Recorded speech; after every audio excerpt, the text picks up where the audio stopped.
Ora, quem creu em nossa pregação e a quem foi revelado o braço do Senhor, ele cresceu diante dele como um broto tenro e como raiz saída de uma terra árida e estéril. Ele não aparentava qualquer formosura ou majestade que pudesse atrair os seres humanos. Nada havia em seu aspecto físico, pelo que pudéssemos ser cativados. Pelo contrário, foi desprezado e rejeitado pelos homens, viveu como homem de dores, experimentou todo o sofrimento. Caminhou como alguém de quem os seus semelhantes escondem o rosto. Foi menosprezado e nós não demos à sua pessoa importância alguma. No entanto, suas dores eram as nossas próprias enfermidades, e ele carregava em seu ser. Sobre seu corpo levou todas as nossas doenças. Contudo, nós o julgamos culpado e castigado por Deus, pela mão de Deus, ferido e torturado. Mas de fato ele foi transpassado por causa das nossas próprias culpas e transgressões. Foi esmagado por conta de nossas iniquidades. O castigo que nos propiciou a paz caiu sobre ele. E mediante as suas feridas nós fomos curados. Em verdade, todos nós, tal como ovelhas perdidas, andávamos errantes, cada ser humano tomou o seu próprio caminho, e o Senhor fez cair sobre ele a iniquidade de todos nós. Ele foi maltratado, humilhado, torturado, contudo não abriu a sua boca. Agiu como um cordeiro levado ao matadouro, como ovelha que permanece muda na presença dos seus tosqueadores, ele não expressou nenhuma palavra. Por intermédio de julgamento tirano, ele foi preso. E quem pôde falar dos seus descendentes? Pois ele foi ceifado da terra dos viventes. Por causa dos erros do meu povo, ele foi golpeado. Deram-lhe uma sepultura com os ímpios, e ficou com o rico na sua morte, embora jamais tivesse cometido injustiça, nem houvesse qualquer engano ou inverdade em sua boca. Contudo, foi do propósito de Yahvé torturá-lo e fazê-lo passar por toda a dor. E embora o Senhor o tenha feito como oferta pelo pecado da humanidade, ele verá sua posteridade e prolongará os seus dias para sempre. E a vontade de Yahvé prosperará em suas mãos. Logo depois do sofrimento, ele contemplará o resultado da sua obra, o empenho da sua alma, e ficará satisfeito. Mediante sua sabedoria, o meu servo, o justo, justificará muitos, e tomará sobre si as más obras dos seres humanos.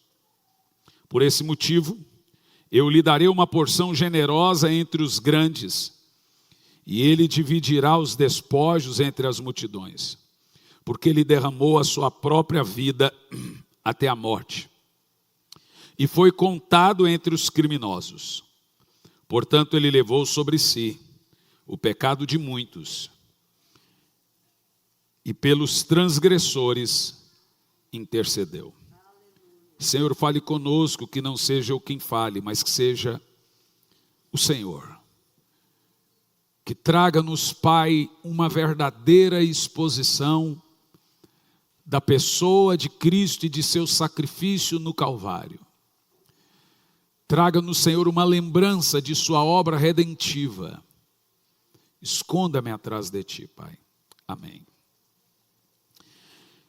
Meus irmãos, essa é uma exposição de todo o capítulo 53. É um dos capítulos mais lindos da Escritura. Ele vai falar sobre morte, sobre vida, morte e ressurreição do Cristo.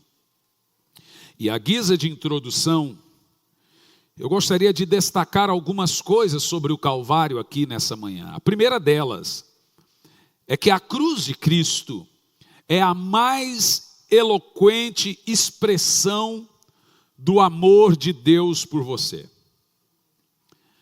Deus ama você. E Ele não escreveu essa verdade em letras de fogo nas nuvens, mas Ele revelou esse amor tão singelo e enorme na cruz do Calvário através de seu Filho. A Bíblia Sagrada diz que Deus prova o seu amor para conosco pelo fato de ter Cristo morrido por nós quando ainda éramos pecadores. Você é tão especial para Deus que a Bíblia nos afirma que Ele te amou de tal maneira que deu a si mesmo, de si mesmo, e o seu Filho unigênito para morrer em nosso lugar. Em segundo lugar, a cruz de Cristo não foi um plano B, C ou D de Deus, ela não foi um acidente, mas um apontamento de Deus desde a eternidade. A cruz sempre foi o plano único, absoluto de Deus por cada um de nós. Cristo veio morrer, e Ele foi morto, diz a Bíblia, desde a fundação do mundo. A Bíblia diz que Ele nasceu para ser o nosso substituto na maldita cruz, representante e fiador legal, aquele que assume o seu lugar. Sempre esteve diante dos olhos de Cristo a obra da cruz. Jesus já veio com esse propósito. A Bíblia afirma que Ele jamais recuou ou pensou em recuar da cruz. Ele marchou para ela, Ele caminhou de forma pomposa para essa cruz e sem medo. O amor de Deus por você também é um amor eterno. E a causa do amor de Deus por você está nele mesmo. Deus não te ama porque você o ama. Você o ama porque Deus te ama. Ele nos amou primeiro. E o amor nosso por Deus é apenas um refluxo do fluxo do amor de Deus por nós. Ou seja, o nosso amor é uma resposta a um amor já existente. O amor de Deus por nós tem a causa nele. É um amor não causado. É um amor que começou nele mesmo. Deus jamais irá desistir de você. Mas em terceiro lugar, a cruz de Cristo foi o seu gesto mais profundo de sacrifício. A Bíblia afirma que Ele deixou a glória, deixou o trono, esvaziou-se como homem, esvaziou-se como Deus e assumiu a forma de homem, de servo. Foi perseguido, preso, açoitado, cuspido. Foi pregado numa cruz. Sendo Deus se fez homem, sendo Senhor se fez servo, sendo justo se fez pecador, sendo bendito se fez maldição, sendo autor da vida morreu, sendo rico se fez pobre. Mas eu gostaria de fazer algumas perguntas sobre a história do Calvário aqui nessa manhã. A primeira delas: quem levou Jesus à cruz? O que acarretou a morte do Cristo na cruz do Calvário? Então, em primeiro lugar, devemos entender que a morte de Cristo não foi determinada por fatores circunstanciais. Do tipo, Jesus morreu por ser um revolucionário, uma pessoa boa. Você não mata pessoas boas. Ou Jesus morreu porque ele fez uma revolução comunista, igual eu li ontem. e que se Jesus existisse hoje, a direita teria o matado. Aí eu perguntei assim para a pessoa, por que a direita mataria Jesus? Ele defenderia aborto? Ele defenderia casamento homossexual? Ele defenderia a eutanásia? Ele defenderia as drogas? Ele defenderia a morte aos cristãos? Porque é isso que a esquerda faz. Mas não é essa a nossa discussão. O que eu quero que você entenda é que Cristo não foi morto porque os sacerdotes o prenderam. Não existe algo secundário. Jesus só foi morto porque pegaram ele. Jesus também não foi morto porque o sinédrio o sentenciou, ou porque Pilatos o entregou, ou porque os judeus o acusaram, ou porque Judas o traiu, ou porque Pedro o negou, ou porque os soldados o pregaram na cruz. Ou seja, nenhuma dessas coisas secundárias colocaram Jesus na cruz. Inclusive, todas essas coisas fizeram parte de um plano maior, que era o fato de Jesus ter que morrer na cruz do Calvário. Então, quem levou Jesus à cruz, então? Primeiro, os nossos pecados levaram Jesus à cruz. Observa o verso 5 do capítulo. Ele foi transpassado pelas nossas transgressões e moído pelas nossas iniquidades. No verso 8b, por causa da transgressão, do pecado do meu povo, ele foi ferido. Observe também o versículo 12, levou sobre si o pecado de muitos. Ainda no verso 4, certamente ele tomou sobre si as nossas enfermidades e as nossas dores levou sobre si. Então o que matou Jesus não foram os açoites, e nem os soldados, e nem o suplício da cruz. Nós somos seus assassinos. Nós somos, em primeiro lugar, o maior culpado e responsável pela morte de Jesus na cruz do Calvário. Ele foi moído pelos nossos pecados. Na cruz ele bebeu e sorveu até a última gota o cálice da ira de Deus que apontava sobre nós.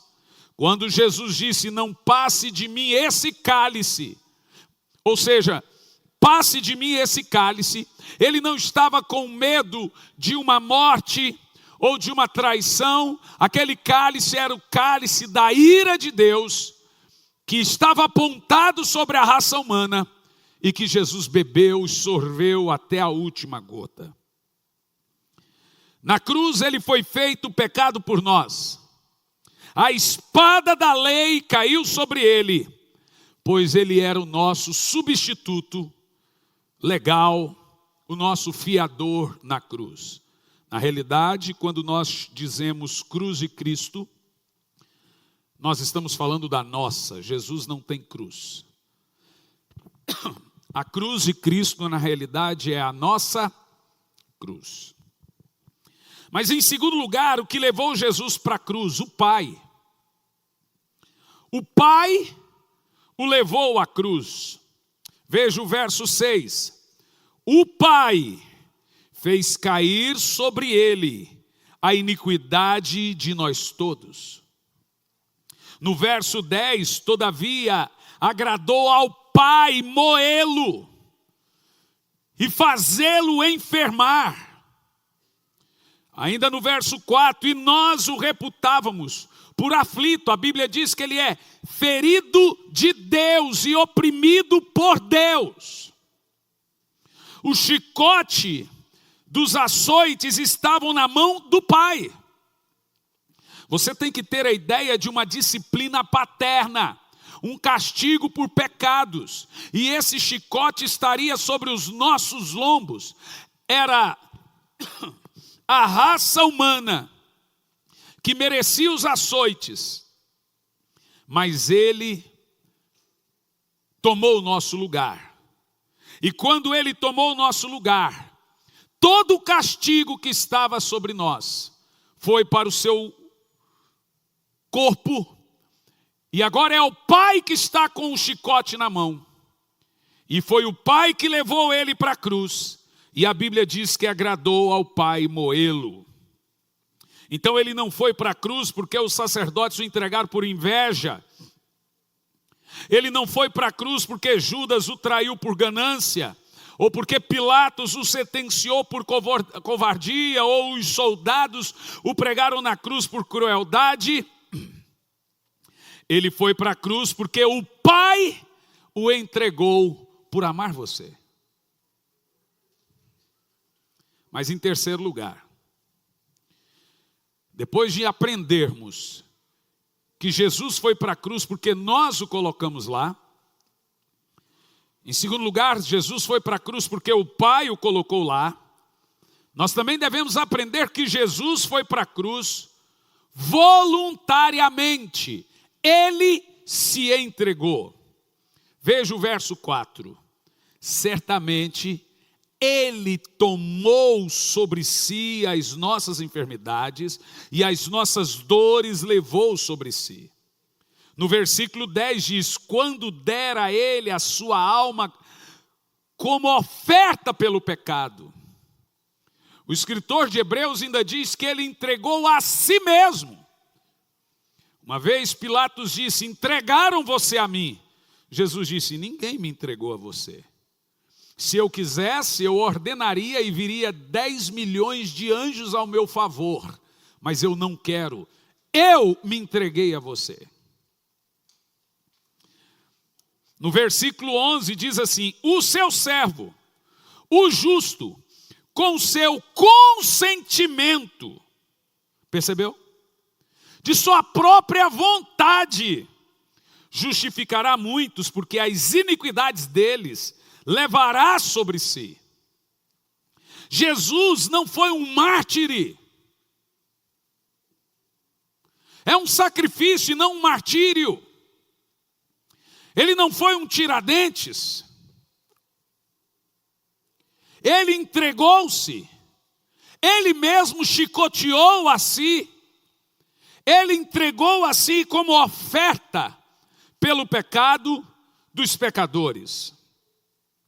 Por isso que o apóstolo Paulo diz que o amor de Cristo nos constrange. Ele nos amou e a si mesmo se entregou por nós. Mas em segundo lugar, que tipo de sofrimento Jesus suportou no Calvário, meus irmãos? Em primeiro lugar, Jesus suportou um sofrimento moral e espiritual. Vou dizer de novo. O primeiro sofrimento que Jesus suportou no Calvário foi um sofrimento moral e espiritual. O sofrimento de Jesus foi um sofrimento repulsivo.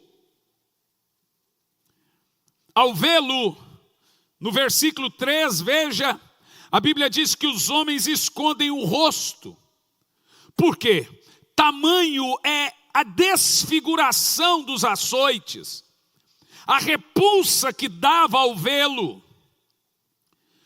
Ele foi desfigurado na face, a Bíblia diz que a sua pele foi dilacerada. Era como se colocasse ele num moedor de carne.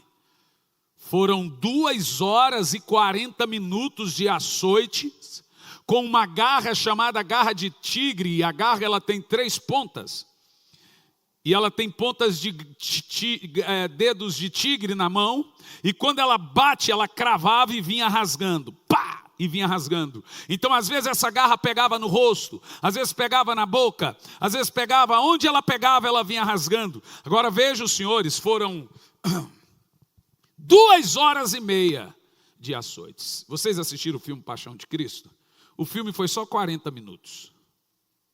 Eu sugiro que todo crente deveria assistir esse filme, porque o filme fala exatamente só do seu sacrifício no Calvário. O filme é tão forte que teve gente que infartou no cinema. Mas ele é muito verdadeiro. Mas foi só 40 minutos de açoite. que Mel Gibson retratou só 40. Ele foi mais de 2 horas de espancamento. Por isso que a Bíblia diz no verso 3 que causou repulsa. Ou seja, o sofrimento dele foi repulsivo. Era impossível de ver aquela dor e o sofrimento dele. Ainda no versículo 3 diz que o seu sofrimento não produziu compaixão nos outros. E diz assim, no verso 3, dele não fizeram ou fizemos caso algum. Não fizeram caso que tinha um moço inocente ali, sofrendo tamanha crueldade. Ele teve uma experiência íntima e longa com o sofrimento. Ainda no verso 3 diz, homem de dores, e que sabe o que é padecer.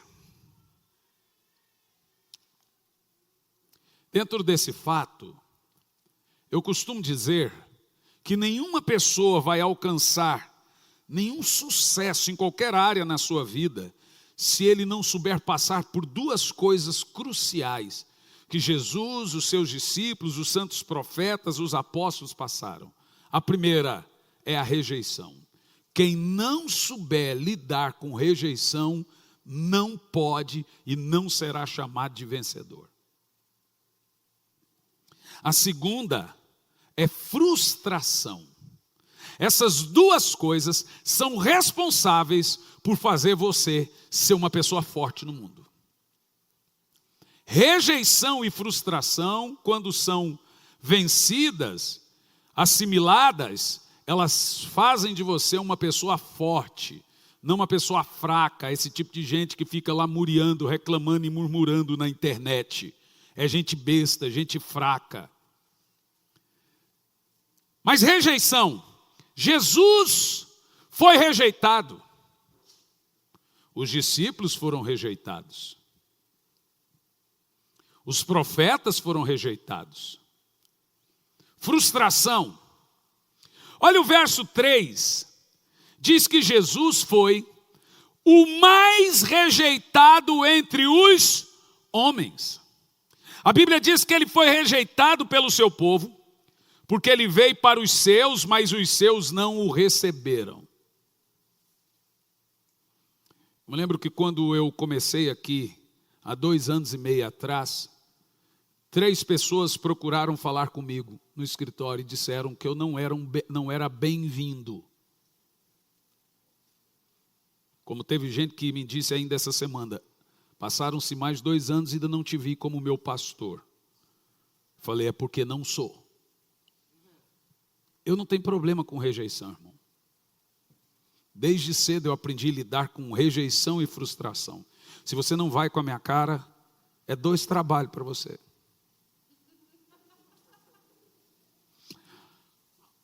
Ah, pastor, e quando você se frustra com alguém? Ah, irmão, eu aprendi que as pessoas são cheias de defeitos. Eu aprendi a lidar com os defeitos das pessoas e amá-las assim. E esperar que ninguém é dono de ninguém. Não dá para ter todo mundo ao seu lado. E aprendi também a não segurar ninguém do meu lado. Quer ir? Vá na bênção. E ainda digo, as portas estão abertas. Essa é a sua casa. Quando você voltar, você vai ser tratado do mesmo jeito como você era aqui. Eu não tenho esse problema comigo. Mas tem gente que tem. Tem gente que ele tem um negócio de, uma fome de ser aceito, de ser reconhecido. O lugar de ser reconhecido é no ML. Não me nota, não me vê, não me reconhece. Jesus te nota, Jesus te vê, Jesus te reconhece. Pastor é falho, irmão. Ainda mais quando ele tem múltiplas agendas e não é só o pastor local de uma igreja. Quando ele também viaja, quando ele também cuida de outras igrejas, quando ele também tem outras coisas a fazerem. Pergunta os meus pastores das igrejas quantas vezes por mês eles falam comigo. Agora pergunta se eles ficam numa crise. Nossa, meu pastor não fala comigo. Eles não são criança, ué. Não estou lidando com criança. A mais carente de todas é a Ana. Aí eu falo, Ana, stop. Ela é carente, né, Jorge? Passa a mão no cabelo dela aí, Jorge, passa.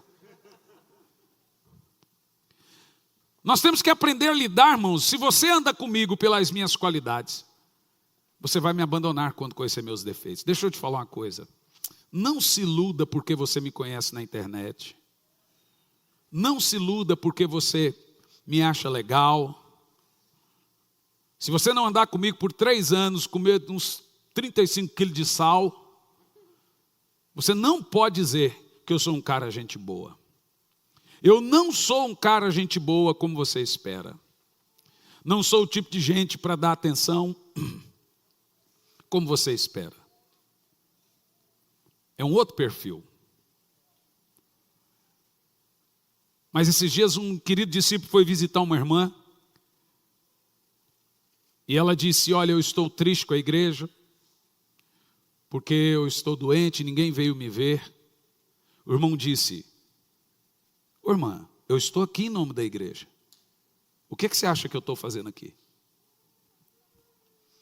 Sabe, as pessoas não querem saber se você manda um copastor, um obreiro, um líder.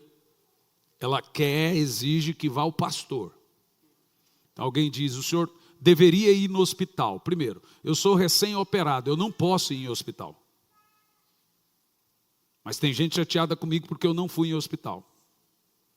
Segundo, eu tenho pessoas especificamente para fazer esse tipo de trabalho e visitas.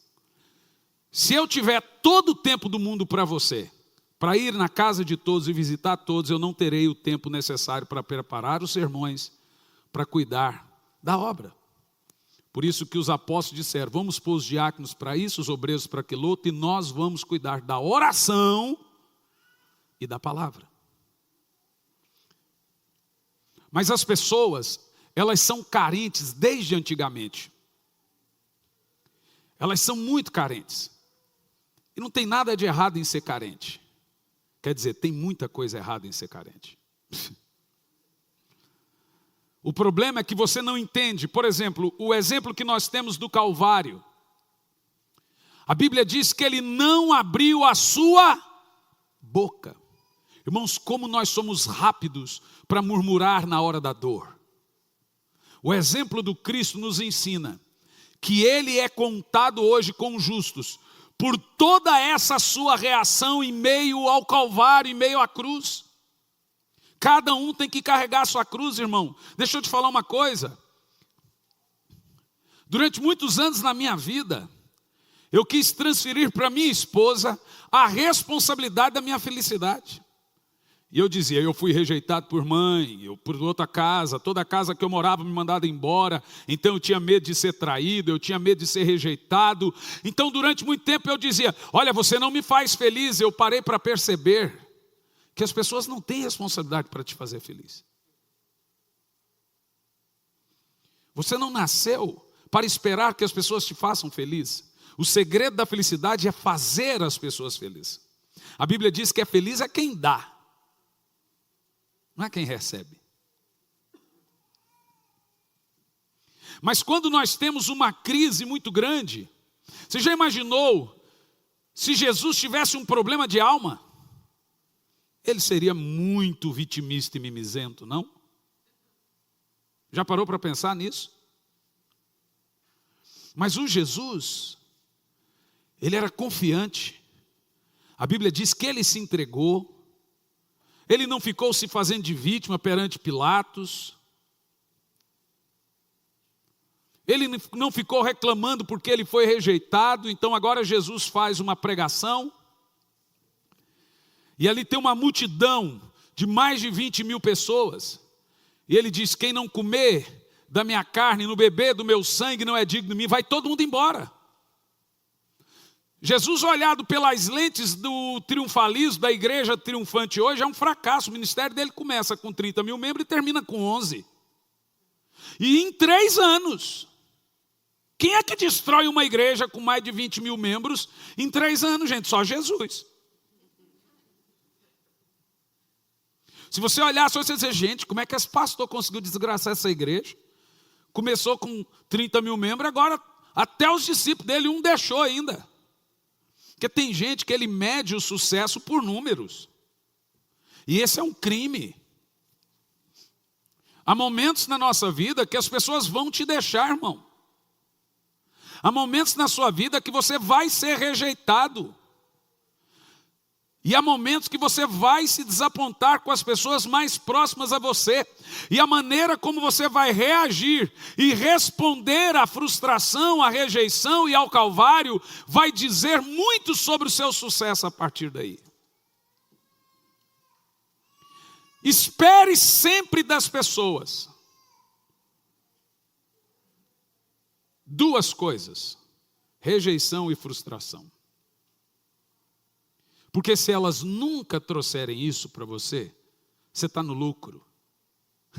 Você já saiu ganhando. Sabe, quando eu fui me casar com essa gata que está aqui, eu disse para ela, eu não tenho onde morar, eu moro de favor com os pastores, morávamos ali num grupo de pastores da Provisão em Vida, eu não tenho nem onde cair morto, e provavelmente eu vou ser pobre para o resto da minha vida. Ela era arrimo de família, trabalhava numa grande empresa, na época era Ico Comercial, hoje é Ferramentas Gerais, já dirigia, e eu era o quê? Um pirralho, pivete, um guri. Mas a lábia era boa. Apaixonava mesmo. Aí eu cheguei nela e falei assim, deixa eu te falar um negócio. Você está disposta a viver com um missionário? Eu não tenho onde reclinar a cabeça. Um dia pode comer bife, um dia pode comer ovo, outro dia pode ir numa churrascaria. Não te prometo nada, porque tem gente que promete céus e fundos. Promete que é um príncipe encantado, monta os dois no cavalo branco e depois cai os dois do cavalo. Que besteira. Eu prometi a pior coisa para ela, falou, você nunca vai ser rica, você nunca vai ter nada. Mas eu contava com um dado importante, ela tinha um bom emprego. Então eu tinha fé, mas tinha um plano B, entendeu? Num dia ela chegou e falou, ó, entreguei o trabalho, vou sair do trabalho. Eu falei, ó, desgraçada. Miserável, como assim vai ser? Não, já que é para viver pela fé, vamos ver todos. Eu falei, tá. Acabou com o meu plano B. Gente, a primeira viagem nossa foi para Chapecó, dá 8 horas de ônibus. Eu devia ter uns 10 reais no bolso, na metade do caminho ali em Vitória da Conquista. Ela falou que estava com fome, eu só tinha 10 no bolso. Peguei os 10, você está com fome, amor? Estou. Fui lá e comprei um hamburgão e uma coca e dei para ela. Falei, e você, não vai comer? Eu falei, não estou com fome não.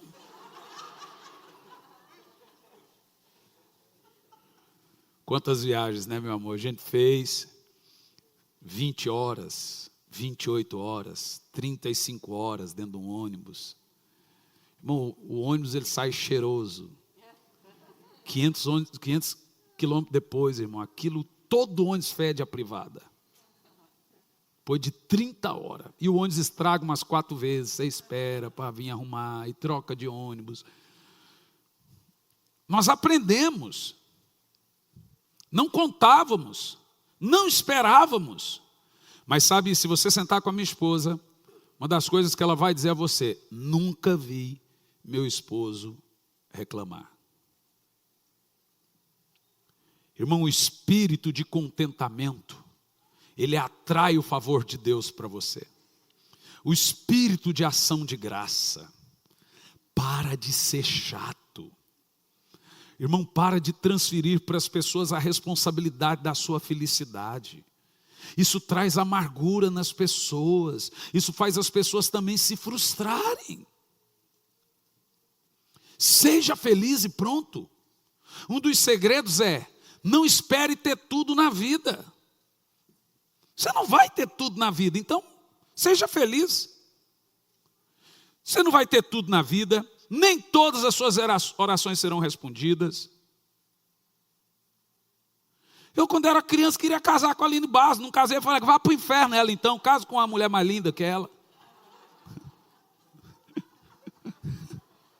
Não deu, não deu. Jejuei 3 dias, não resolveu. Jejuei. Eu tinha 10 anos de idade, gente. Tem a ver com jejuei 1 semana para casar com a Aline Barros. Não deu. Falei, vai se catar também. Quando eu vi que ela não deu moral, também não jejum mais por causa de você. Não deu. Sabe, nós criamos expectativas e não aprendemos que nossa vida é também um calvário como a de Cristo. A Bíblia diz, foi o mais rejeitado entre os homens. Nós temos que aprender com Cristo. Jesus sabia que Judas era o traidor desde o dia que ele escolheu. E nem por isso ele tratou Judas com deferença. Quando Judas beijou Jesus, ele falou, é assim que você me entrega, amigo? Nossa, Jesus foi falso? Não. Sabe por quê? O defeito das pessoas não pode impactar sua qualidade. Para Jesus, Judas era amigo. Judas que era um traidor. As pessoas são falhas como você. Você tem que aprender, quando elas não quiserem andar com você, não quiserem ver você, não acharem que você é o melhor, não acharem que você é bom, acharem que você é chato, você tem que aprender a ser rejeitado. Você tem que aprender a se frustrar, se desapontar. Isso faz parte do dia a dia, da maturidade, do nosso crescimento cotidiano. Chorou? Levanta e sai desse pó e bola para frente. O mundo está tão nojento por causa do vitimismo.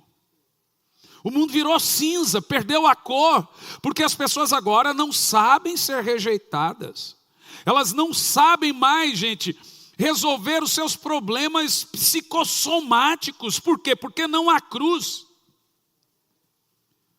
Sabe o que tem acontecido com igrejas? Que nós perdemos a cruz de vista. E quando você olha para a cruz, vem muitas mensagens para nós. Primeiro, eu não sou nada. Jesus é tudo. Segundo, eu estou no lucro, não estou indo para o inferno. Terceiro, eu sou pecador. Eu não sou o gás da coca. Eu não sou uma pessoa que mereço tudo. Eu não mereço nada, na realidade eu mereço o inferno, mas recebi o céu. Mas o que acontece hoje é que nós perdemos Jesus também de vista. O nosso exemplo, o nosso modelo de como perdoar, o nosso modelo de como servir, o nosso modelo de como suportar a dor, de como passar por momentos difíceis, de como passar por provas. Nós não sabemos ouvir não. Nós não sabemos passar por provas, nós não sabemos, nós nos desconcertamos quando as pessoas fazem o que não gostamos ou não riem de uma piada, porque nós não sabemos ser rejeitados.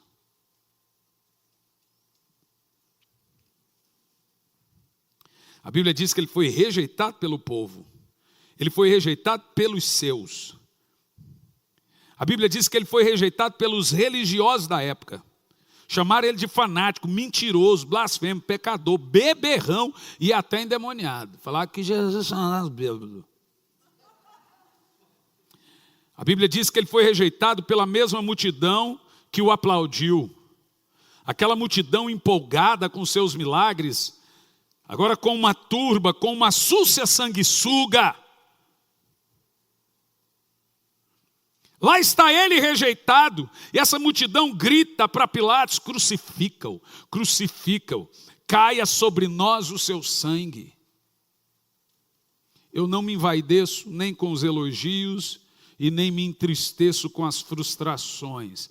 Pessoas sempre elas já têm uma predisposição a te elogiarem demasiado e te rejeitarem demasiado. Ver defeitos aonde não tem e ver qualidades também aonde não tem.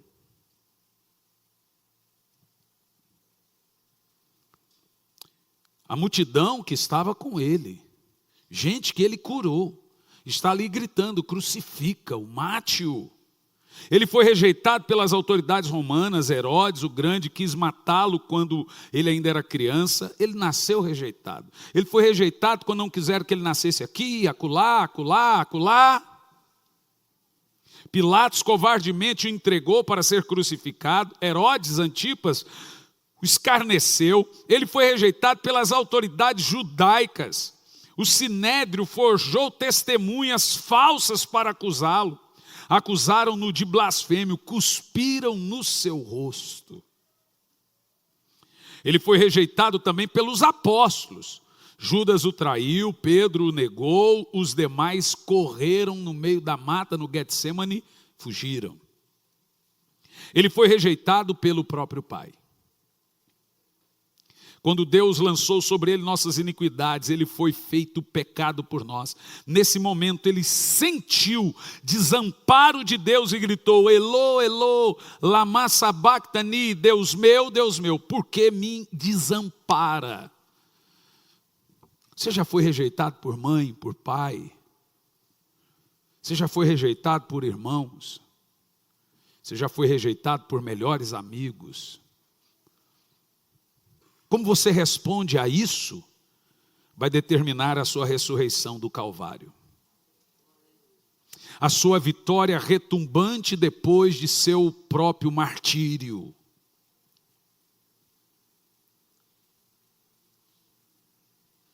É gostoso se fazer de vítima.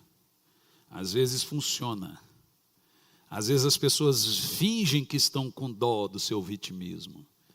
Mas, gente, ninguém aguenta gente chata.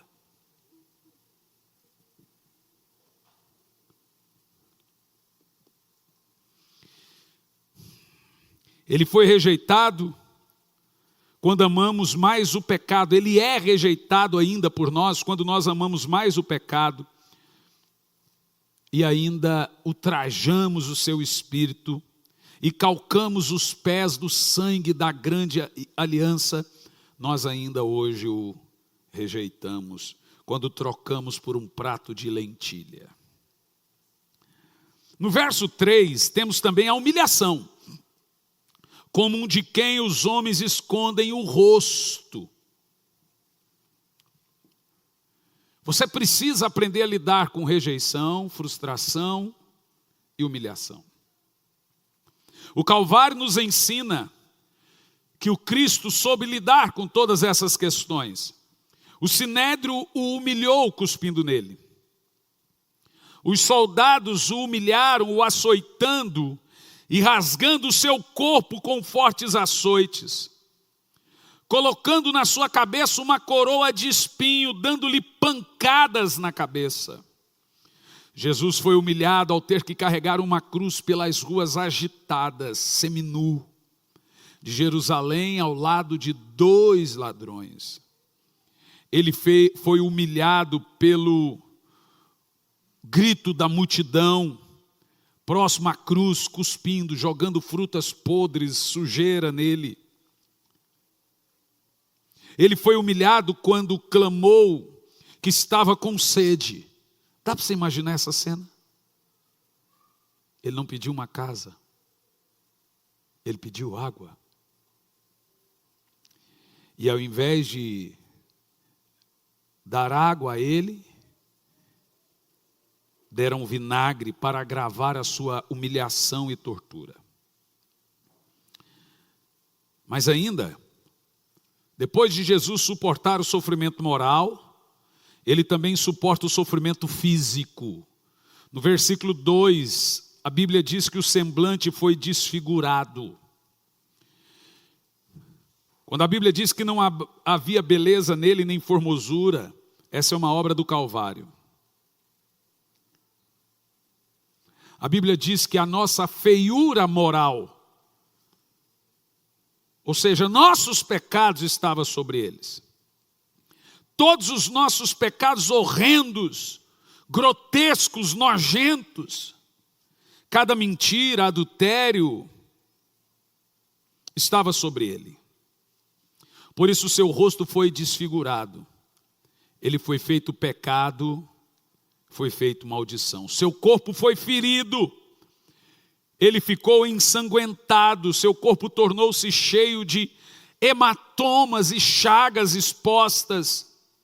Mas a Bíblia diz que nenhum de seus ossos foram quebrados.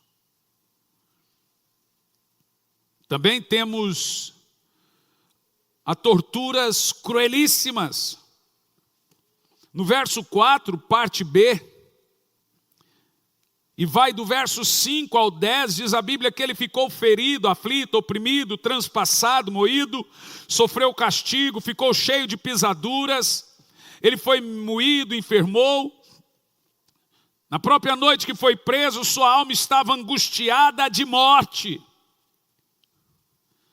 Sendo libertador foi preso, sendo santo foi escarnecido como criminoso, sendo o criador foi cuspido pela criatura.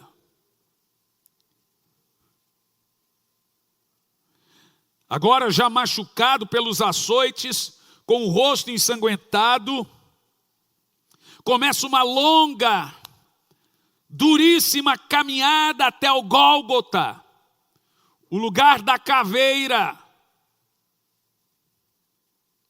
Sua fronte estava ferindo, com a coroa de sangue sangrando. Seu corpo febril, latejando debaixo das chicotadas, dos empurrões e mais de 50 graus no sol. Começa a grande marcha para o seu juízo. A maior marcha da história. Não com rodas e cavalos de guerras.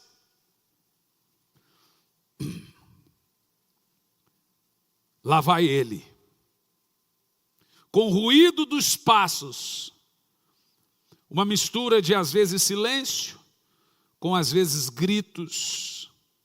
Jesus marcha, se arrastando consigo, levando todas as máscaras e pecados da humanidade.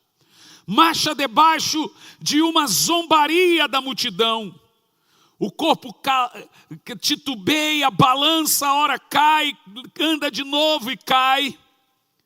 Mas é levado aos empurrões sobre fortes açoites, continua caminhando e marchando. Jesus é erguido no leito vertical da morte. Suas mãos são rasgadas, seus pés pregados no lenho. Foram 6 horas de vergonha e horror. Mais de 2 só de açoites. Humilhação, abandono, rejeição, frustração. Ali ele desceu ao inferno para nos libertar do cativo do pecado. O próprio universo entrou em convulsão. Houve trevas. O sol cobriu o rosto para não ver a vergonha de seu sofrimento. As pedras se arrebentaram, estouraram nos vales. Os túmulos foram abertos. Isaías 53:5 diz que Jesus foi ferido. Ferimentos de acordo com a definição de um cirurgião podem ser classificados com a característica. Deixa eu ler para você. Alguns cirurgiões pegaram esse texto, Isaías 53:5, e definiram os ferimentos de acordo com a medicina. Contusão. É uma ferida produzida por um instrumento grosso e cego. Essa ferida resultaria de um golpe com vara, como profetizado em Miqueias 5, verso 1. Feriram com vara a face ao juiz de Israel. E Mateus 26:67, o esbofetearam. Jó 18:22, um dos guardas deu um soco no rosto. Em segundo lugar, temos laceração. É um ferimento produzido por um instrumento que rasga. A laceração dos tecidos era o resultado dos açoites. E estes tinham se tornado uma fina arte entre os romanos. Os romanos eram expert em tortura. O chicote dos romanos, como já mencionei, era um chicote de ponta de tigre. Pilatos tornou a ordenar que Jesus fosse açoitado. Seu corpo foi todo lacerado e sua carne rasgada. Penetração. Trata de um ferimento muito, muito profundo, causado por um instrumento pontiagudo. Esse ferimento foi causado de duas formas, uma pela coroa e a outra pela lança. Perfuração, no latim significa passar através de. As mãos e os pés de Jesus foram traspassados, os cravos de ferro eram cravados entre os ossos, separando-os, quebrando-os. Incisão é um corte produzido por um instrumento pontiagudo e cortante. Um dos soldados lhe abriu o lado com uma lança e logo saiu sangue e água. Em terceiro, como Jesus reagiu diante do sofrimento da cruz? Primeiro, a Bíblia diz que ele se entregou como sacrifício. Ele sabia disso tudo. No verso 9 diz, nunca fez injustiça, nem dolo algum se achou da sua boca. O nosso Cristo é maravilhoso. Nós servimos a um Cristo tremendo. É muito gosto poder falar de Jesus dessa forma. Nós não podemos perder esse Jesus de vista. É aquilo que eu disse, que a igreja moderna perdeu a cruz e o Cristo de vista. Hoje nós já temos crentes, então eu estava lendo essa semana com a pastora Elisandra, se você puder abrir no seu celular, o que leva as pessoas a se converterem. O que mais faz as pessoas se converterem?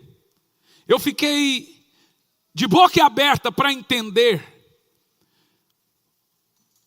em proporções, o que as pessoas, como elas se convertem hoje no mundo. Então aí nesse dado você tem a proporção que se converte por programa de televisão, a proporção que se converte por programa de rádio, a proporção que se converte por um folheto, a proporção que se converte por uma cruzada evangelística e a proporção que se converte... Lia, envia para o Juliano isso para mim, que eles vão pôr na tela, que eu quero mostrar para a igreja ali. E a proporção que se converte por parentes, a proporção que se converte por amigos. Vocês vão ficar chocados quando você pensar que as pessoas se convertem por um programa de televisão, por um programa de rádio. E eu tomei uma conclusão lendo esse dado tão importante, que as pessoas estão se convertendo cada vez menos, porque elas perderam Cristo como exemplo. Jesus disse em João 16, assim o mundo saberão que vocês me amam. A Bíblia diz que Jesus é escarnecido, inclusive, pela falta de testemunho que damos como filhos e cristãos.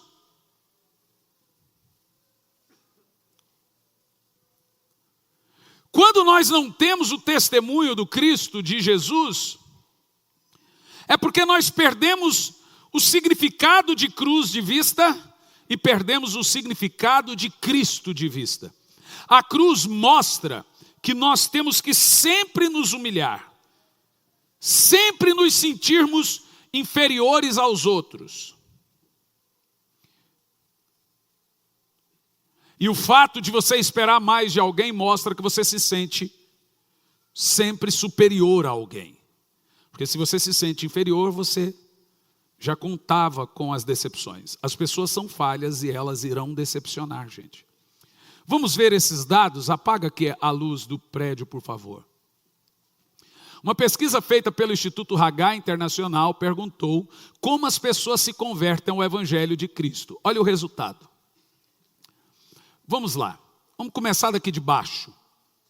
Essa parte vermelha toda, 49%, presta atenção nos dados. 1% se converte através de programas de televisão. 1,1% através de filmes. Agora, olha o quanto se gasta com filmes e programas de televisão. 2,1% através de outros meios. 2,4% através do sermão. Veja, poucas pessoas vêm na igreja como convidados. Quando vem, o sermão tem o seu efeito. Mas até elas virem, esse que é importante. 2,9% através do programa de rádio. 2,9% através do trabalho pastoral. Visita e etc.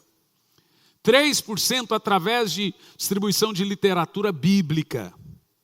4% ali eu me encaixo.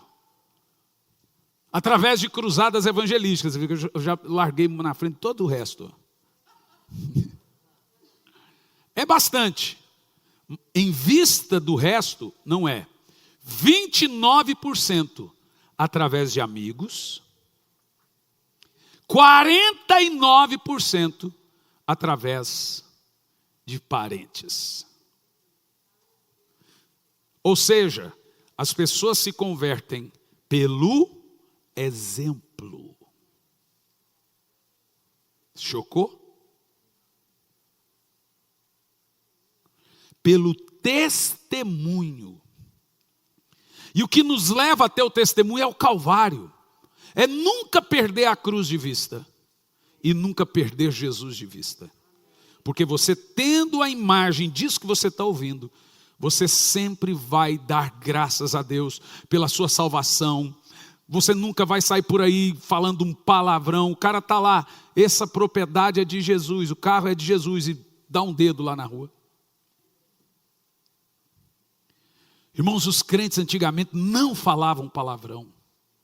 É inconcebível para mim hoje um crente falar palavrão, porque é um mau testemunho para alguém o que ouviu palavrão. Você não fala palavrão sozinho?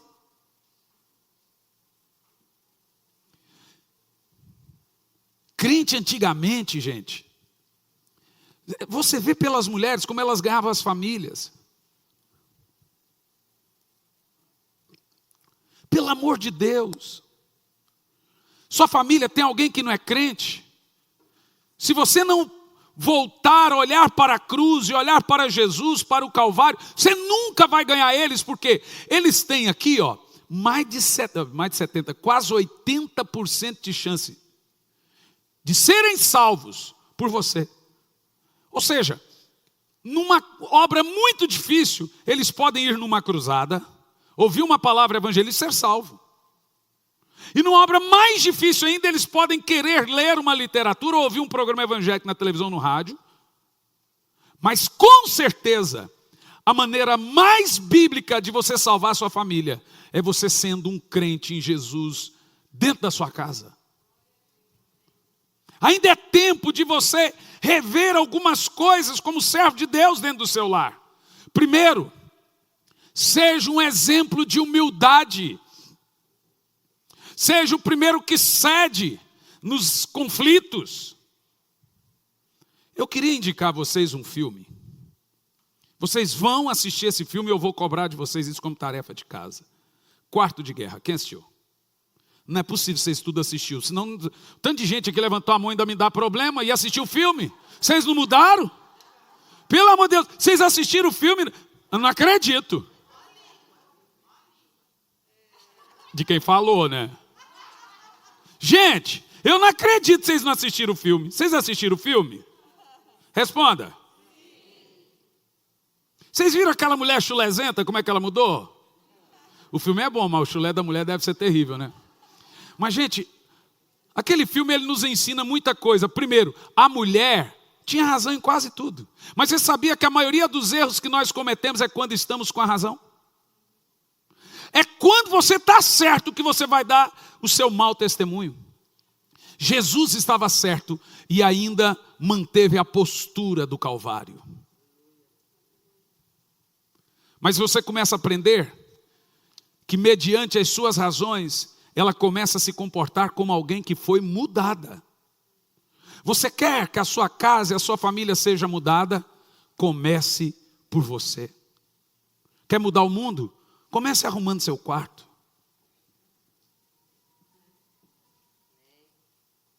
Porque hoje é tudo uma geração transviada. Isso era um ditado lá da época da evolução sexual. Dos rebeldes sem causa, quando todos os heróis do rock morreram drogados com LSD, porque vieram de uma cultura rebelde, que voltou de novo agora. O mundo sempre tem essa revolução cultural. E depois dá em quê? Dá em morte de droga, e depois vê que o que importa mesmo é a família. Mas preste atenção, gente.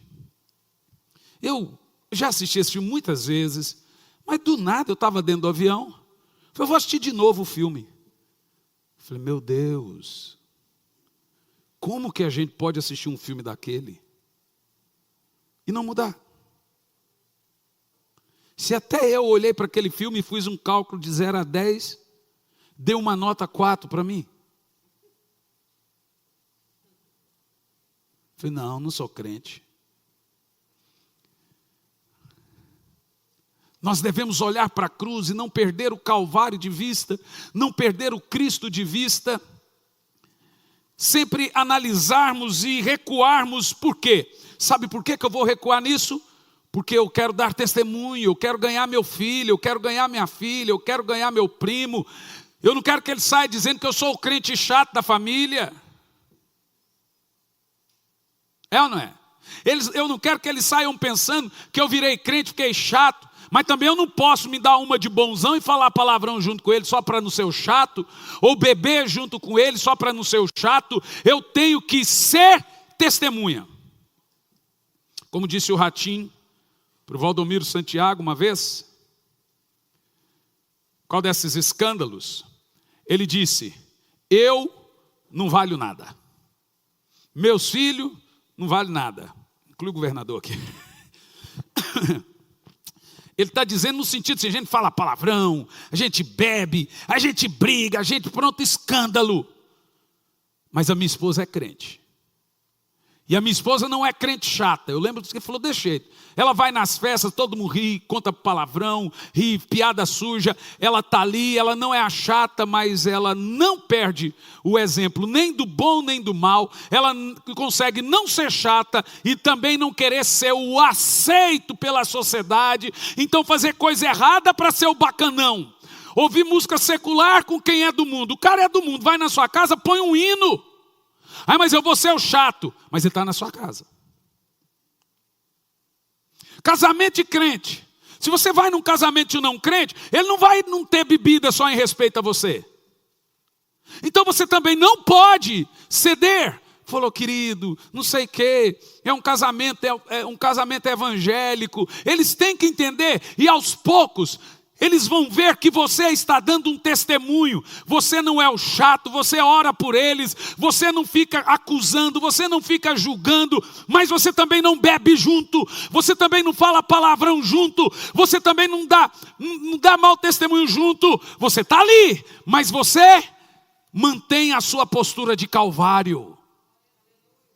Você não está perdendo a cruz de vista, você não está perdendo o Cristo de vista. Honestamente, eu tenho certeza que a água que Jesus transformou em vinho era vinho mesmo. Não vem com esse papo falar que era suco, teu nariz que era suco, era vinho. Mas eu duvido que Jesus saiu de lá bêbado. Você acha que Jesus saiu de lá bêbado com seus discípulos? Não. Todo mundo estava bebendo, mas eu tenho certeza que rolou um papo antes de Jesus. Seguinte, ó. Presta atenção. Seguinte, nós vamos ali, vai ter lá uns negócios, uns goró.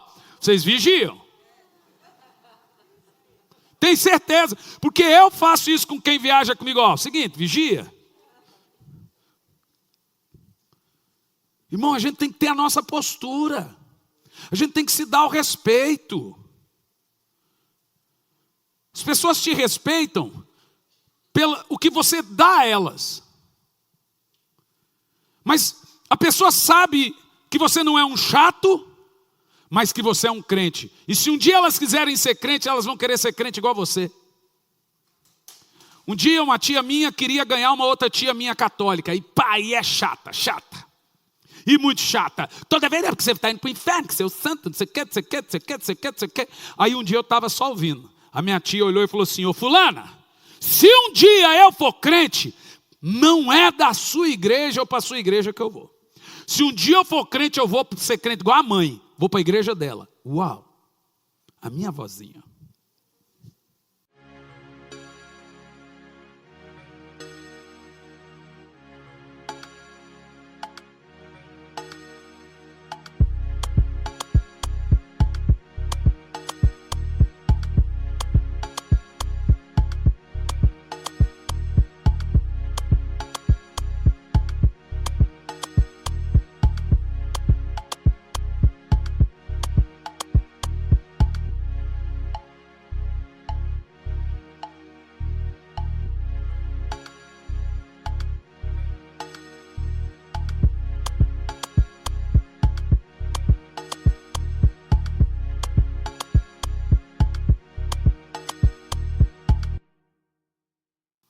O que ela quis dizer?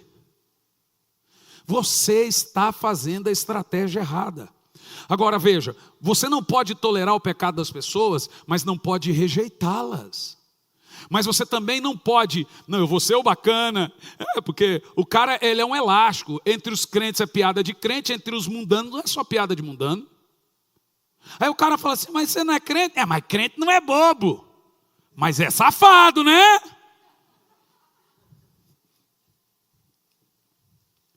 A Bíblia diz: brilhe a sua luz perante os homens. Como nós conseguimos ser assim? Não perdendo o Cristo de vista. Toda a reação de Jesus no Calvário deve ser a nossa reação em meio às dores e lutas da vida. Em meio aos piores momentos que passamos. Só no dia de hoje, 2 pastores amigos meus, pastor Abigail, presidente da Igreja Assembleia de Deus Ministério Fama em Goiânia, pastor Adelino, da Assembleia de Deus Ministério do Guará, em Brasília, morreram essa madrugada de Covid. Eu já amanheci o dia com as 2 fotos estampadas na minha timeline, luto. Como nós estamos reagindo a essas dores? Como nós estamos reagindo ao ser mandado embora? A uma dor, a um momento crucial da vida. Devemos analisar aos olhos do Calvário. Como Cristo reagiu a tudo isso: humilhação, frustração, dor, sofrimento, dor moral, dor física, dor emocional. E nunca esperar mais das pessoas do que humanas. As pessoas são humanas, mas diante do que vimos, como a sua família será salva? Porque a chance de eu ganhar a sua família é de quanto por cento? 2%. A chance de você ganhar a sua família é de quanto por cento? E mais os 29 que você tem que somar também. E como que você vai ganhar a sua família? Se tornando a imagem e a semelhança de Jesus. Irmãos, nós estamos no limiar de todas as coisas. Jesus está voltando. E você não quer ir para o céu sem sua família. Então nós precisamos melhorar. E sabe como devemos fazer? Ter o Gólgota, o Calvário em nossa mente. Devemos orar e falar: Senhor, me dá uma revelação de cruz. Hoje o evangelho é um evangelho sem cruz, gente. Sabe de uma coisa? Eu conheço muita gente aqui, nem todos. Alguns eu vejo um crescimento espiritual muito grande. Outros estão tentando, outros não querem nem tentar. Para esses que não querem nem tentar, eu costumo dizer, eu não prego mais para você mudar. Eu prego para aumentar o seu juízo. Para você chegar diante de Deus e dizer que não sabia ou que não tinha culpa. Porque quanto mais você ouve a palavra e não muda, mais seu juízo aumenta. Mas eu tenho uma absoluta, plena convicção que a cruz de Cristo está sobre nós. Que o sangue dele derramado nos ajudará a vencer em todos os momentos da nossa vida. Mas eu quero te fazer um pedido. Posso te fazer um pedido? Vamos ganhar nossa família para Jesus. Você deixa eu te ajudar a isso? Irmão, não espere de mim mais do que humano. Me ame assim. Só isso, me ame. Não espere de mim mais do que humano. E eu não espero de você mais do que humano. Mas vamos olhar para o Calvário. E aí nós sempre vamos nos humilhar. Quem se humilha será exaltado. Aí nós sempre vamos perdoar.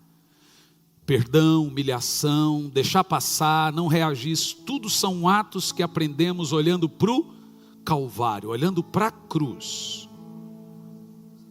Ah, está brigando demais. É porque ninguém quer ceder. Tem que olhar para a cruz. Tem que morrer lá na cruz. Morre um pouquinho na cruz. Vai lá, pega a sua cruz e morre um pouquinho lá nela. Como diz a minha esposa, bem, vai para o quarto orar, vai. Porque ela sabe que quando eu vou para o quarto orar, eu saio bom, mas bom. Porque eu vou lá e morro um pouquinho. Sabe aqueles papos que filho tem? É porque se eu morrer, a minha esposa, se eu morrer, você pelo jeito vai casar de novo. Você vê, eu tive que pegar a aliança da minha sogra. A minha aliança caiu umas 3 vezes, e ela foi me dar a aliança do sogro. Eu falei, não, quero aliança de morto não. Vou pôr aliança de morto no dedo, gente? Aí tive que pôr a aliança dela no meu dedo. Aí fiquei com esse papo, se eu morrer, você vai casar de novo. Eu falei, deixa eu te falar um negócio. Chato do jeito que eu sou, exigente do jeito que eu sou, nenhuma mulher me aguentaria. E eu não aguentaria nenhuma mulher.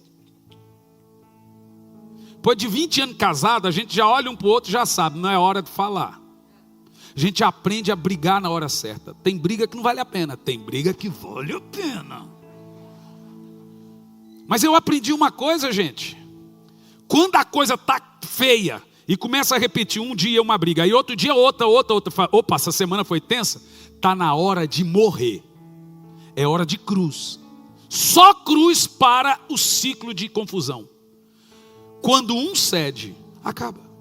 E aí para ceder tem que ter cruz. Isaías 53 nos fala sobre o Cristo. E nos mostra como devemos ser. Nunca perca o Calvário de vista.